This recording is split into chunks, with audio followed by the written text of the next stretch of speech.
किसी नदी के किनारे एक बहुत बड़ा पेड़ था। उस पर एक बंदर रहता था। उस पेड़ पर बड़े मीठे फल लगते थे। बंदर उन्हें भरपेट खाता और मौज उड़ाता। वह अकेले ही मजे में दिन गुजार रहा था।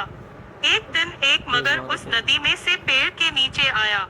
बंदर के पूछने पर मगर ने बताया कि वह वहां खाने की तलाश में आया है। इस पर बंदर ने पेड़ से तोड़कर बहुत से मीठे फल मगर को खाने के लिए दिए। इस तरह बंदर और मगर में दोस्ती हो गई। अब मगर हर रोज वहां आता और दोनों मिलकर खूब फल खाते। बंदर भी एक दोस्त पाकर बहुत खुश था। एक दिन बात में मगर ने बंदर को बताया कि उसकी एक पत्नी है जो नदी के उस पार उनके घर में रहती है। तब बंदर ने उस दिन बहुत से मीठे फल मगर को उसकी पत्नी के लिए साथ ले जाने के लिए दिए। इस तरह मगर रोज जी भरकर फल खाता और अपनी पत्नी के लिए भी लेकर जाता। मगर की पत्नी को फल खाना तो अच्छा लगता पर पति का देर से घर लौटना पसंद नहीं था। एक दिन मगर की पत्नी ने मगर से कहा कि अगर वह बंदर रोज रोज इतने मीठे फल खाता है तो उसका कलेजा कितना मीठा होगा।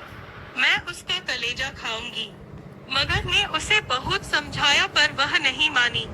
टिप.com मगरमच्छ दावत के बहाने बंदर को अपनी पीठ पर बैठाकर अपने घर लाने लगा।